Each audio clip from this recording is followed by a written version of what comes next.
Yeah, well, I always like to show complexity. So even that portrayal is so playful, innocent, camp, very campy to me. I see a camp performance, but and volatile. Yeah, I don't know those. Oh, and Rodney Dangerfield, he's playing Despicable, but he was just really sweet. And he was writing back, jokes, like child molester jokes, like, do you think this is good, Oliver? How about this? It's like so sweet. He just wanted the joke to land. Gosh, he was so dear, and he had a bad back, and I felt bad. I had to jump on him. And he was like, my back is bad. I go, okay, I'll try to be gentle. But those are the behind the scenes. And then there's also, there's sort of this infamous story. It would never happen today, I don't think. But Oliver very much liked to play with chaos and controlling of chaos. And so the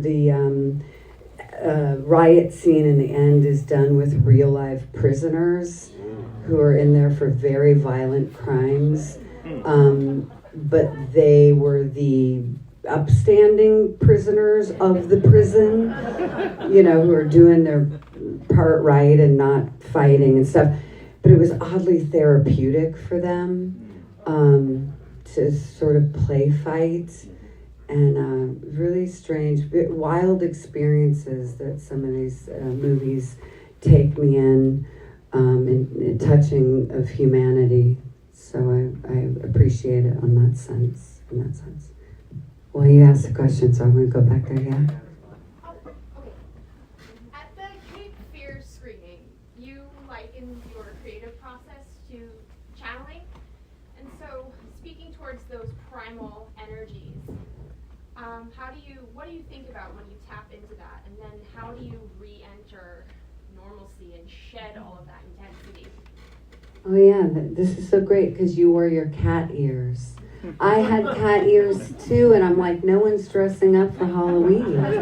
But you did. Or you wore the ears. So challenges. Well, it's sort of sometimes it's inside out, outside in. So Oliver was listening to Native American music. I wish for the life of me I had this cassette tape that he gave me. But it was the first time I'd heard Patti Smith, Leonard Cohen, and this, chanting. And it was otherworldly. So music is very integral to my process because it's really immediate. It creates a soundscape and a visceral feeling. I'm sure anybody knows if you want to feel amped, you listen to this. If you want to get ready for the party, you listen to this. And if you want to cry about something of the past, you listen to this. So like music's really a shortcut for me to get in touch with emotions. And then each scene requires something different. Yeah. Mm-hmm. Rock and roll. Yeah. What was the story behind the scorpion tattoo? Was it an idea to tie in like the natural predatory animals in real life and those instincts? Yeah, I think that's all Oliver and the writer Richard. You'll see in a lot of Oliver Stone movies his connection to Native American culture and the elements, because I think that's somewhere where he resides. So those themes are through Mickey and Mallory. I wish I could take credit, but I can't. I just have so many wild stories. Like, I'll tell you one. We were in New Mexico, and it was a tough shoot. It was like 4 months. You're going from town to town. We would all get in cars and caravan to the next location. These harsh, even though some of it's funny, but it's a lot, like playing and the blood and the violence and the arguing and all this stuff. It's a lot emotionally. And so I saw this little wounded mouse outside my dressing room trailer, and it was a wounded, tiny mouse. in New Mexico, a deer mouse. And I was obsessed with taking care of this mouse. And the prop master, I asked someone on the crew, hey, can you make me a cage? We were doing night shoots. And you have people who could, much like in Ojai, they can just sort of put together a chicken coop out here, you know? That's like on a movie set, they'll sort of make you anything. And I tried to reach out, like, who made me this little mouse cage on Natural Born Killers? And I found a person through Instagram. Anyway, there was a little cage. And then a week later, so I rehabilitated the mouse, or so I thought, and then I set him free. Oh, after I was in a motel watching the news, and it was like, killer mouse virus, 10 people have died of deer mice. And so, I don't know, it was a close call.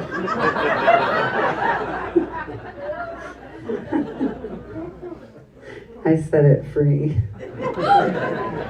Back there, yeah. So, sorry, that's my whiskey. After playing such a violent and twisted role, how long did it take you for your dreams to get back to normal?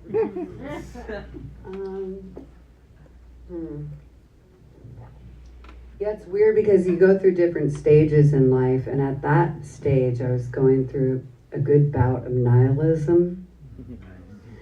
What is it all for? What does it mean? Why does it matter?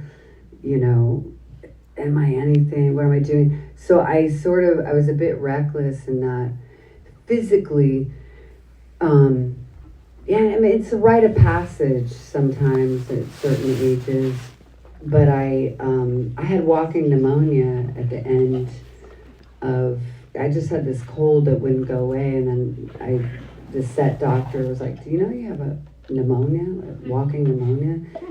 And he explained your lobes and how they're filled. And so I had to psych myself out, like, do you want to finish this or do you want to end up in the hospital?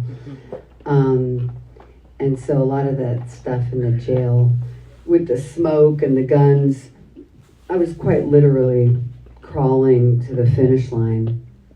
It's sort of my little war story. But how long do I need dreams? I don't know, it's such a long time ago. I really treasure the experience in hindsight, because I'm going to say the sentence, they don't make them like that anymore.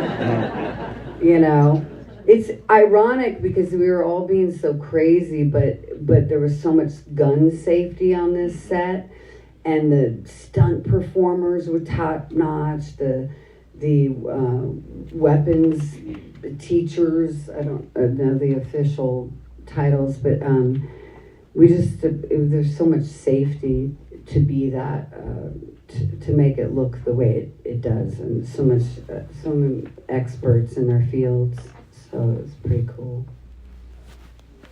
Oh. What do you remember about like how the public responded to it? Oh yeah, that's a good one. Journalists. So Woody and I had to do what's called press junkets, where you do all your interviews in front of journalists and they ask questions. They were livid. I'd never experienced such vitriol leveled at us. We're just the actors. But they were really upset. And I think Oliver did what he intended, which was to poke the bear and point a finger. By the way, Robert Downey's so good, and I love him in this. He's just so amazing, and he was doing a riff on who's that guy at the time? Lifestyles of the Rich and Famous. Yeah, Robin Leach. So he's like, what do you think about this, when we were in rehearsals? And Oliver loved it. Oliver just never turned down an idea, really.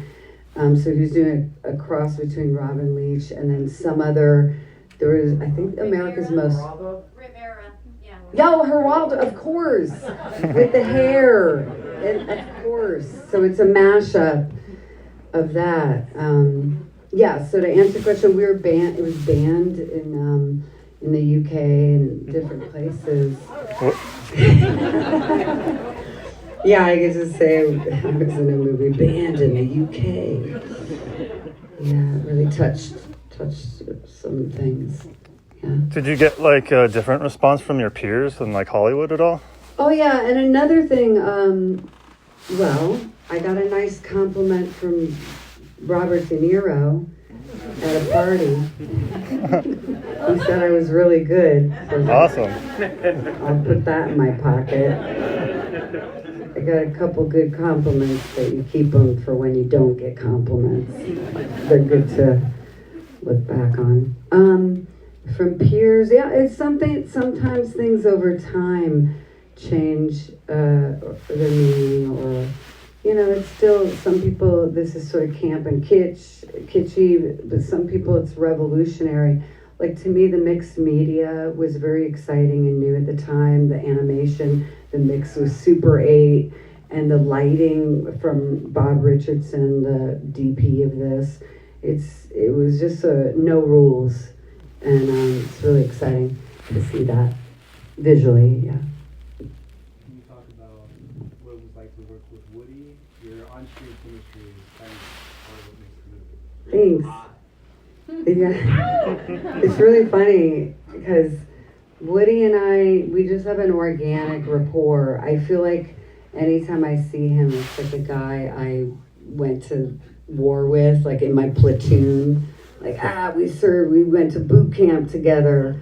That's how we feel, because we really did something spectacular. Like for him, he was proving himself as a not Cheers guy. You know what I mean? And he had done White Men Can't Jump before this, so he was only known, he was connected to comedy. And for me, I had done Cape Fear and a couple other things, California. Thanks. And softer things, heart-wise, as in character. And so we had a lot to prove. But I consider him a good pal. Every time I see him, it's almost like we're siblings. It's very cool. Yeah. So over your career, what would you say were some of your favorite roles and directors and or actors that you've worked with in your career? Oh, so many, all for different reasons. But Oliver, I credit with,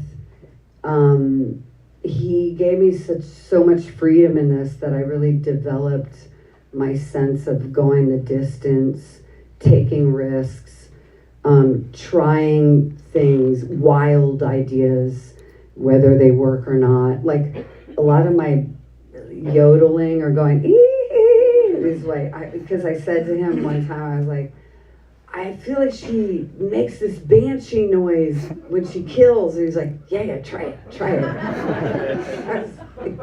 It's a little obnoxious, but it was, we're A for effort, you know. It's things, anything worth doing, you know, you gotta try. Why play it safe? So this, to me, cultivated something in me, never to make safe choices.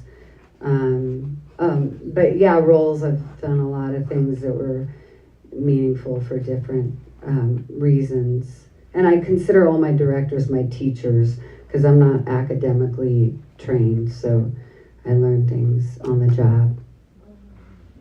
Yep, back here. Sorry, all the way back. All the way back. Hi. I've seen a few different endings for this, and I was wondering if you have a favorite ending, or if you were invested in a certain ending more than the other. That's so cool. I don't know any of these endings. I've not seen this. I might have watched this movie once in the early 90s, so I haven't seen it. I didn't see all the other things. What's another ending? Do they die? Or do they always get away? I know he added, what's the ending? There was the Ojai chase, because that happened during the editing. I think that's in this. But yeah, I don't know all the endings. There's some deleted scenes too where they carry around Tommy Lee's head. Yeah. Okay, so I don't know what version David got, that's right. I missed that. I was like, oh yeah, we're going to see Tommy Lee's head. How about Tommy Lee Jones? He's so phenomenal. It made me miss him so much. Like, he's just such a great actor. Yeah.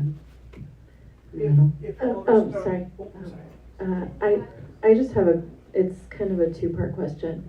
But do you feel like the response from this movie when you first made it versus to now is any different from people's viewpoint on just like violence from parents towards children and things like that? Do you feel like you get more of a positive response now for putting a spotlight on something that was so heavy? Yeah, that's interesting. I think over time, people have appreciated this movie for the multi-tiered statement, so that it's very nuanced and there's some things worth discussing, and not just the when it first came out, the shock value. It was very much in the MTV generation. But nowadays, over time, first of all, for me to watch that's a lot. I'm like, oh, because I'm a bit more prudent of a viewer of things. You know, like I like Alexander Payne. Does anyone know who he is? He did Nebraska and About Schmidt. Revisit those movies. What? Sideways. Just a slower thing where he's really human beings in all their odd ways. But I also loved, One Battle After Another? Gosh, that was so heavenly. So I do like a high stakes, where you're suspended and your adrenaline's going, is really cool. I forgot what you asked. But when it first came out, I think for a while some people, because sometimes early on, especially studios, I call them the money men, they make decisions. I think I scared those people that want familiar and comfortable and safe.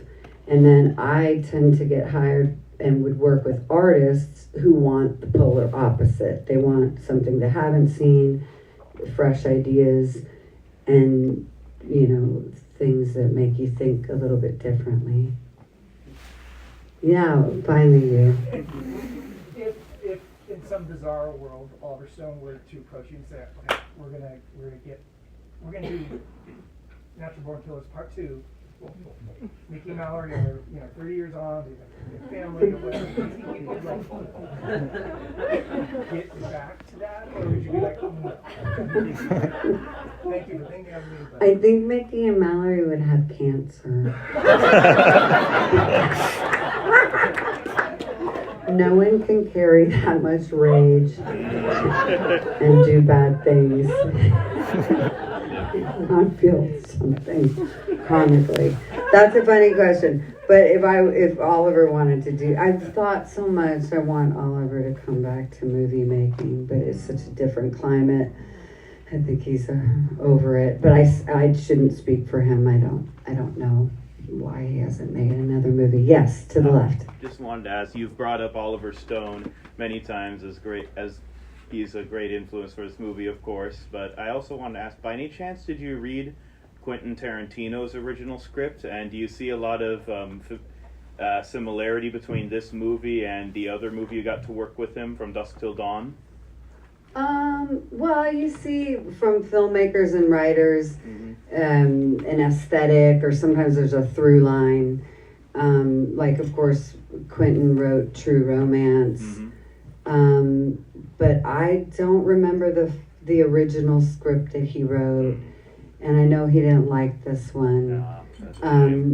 But he's fine not to like it. I know him. We watched the movie together, actually.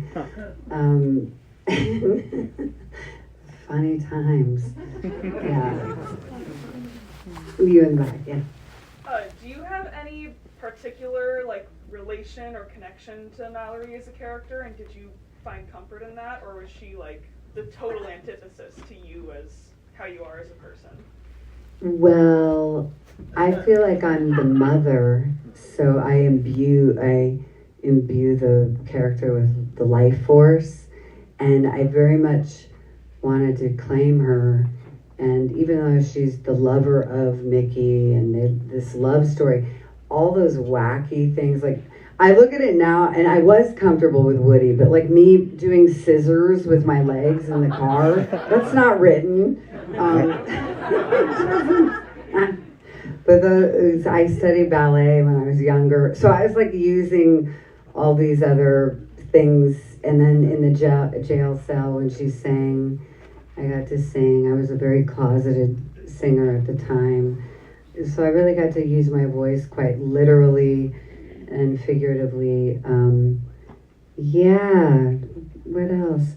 Some of the funny humor stuff. The "Are you flirting with me?"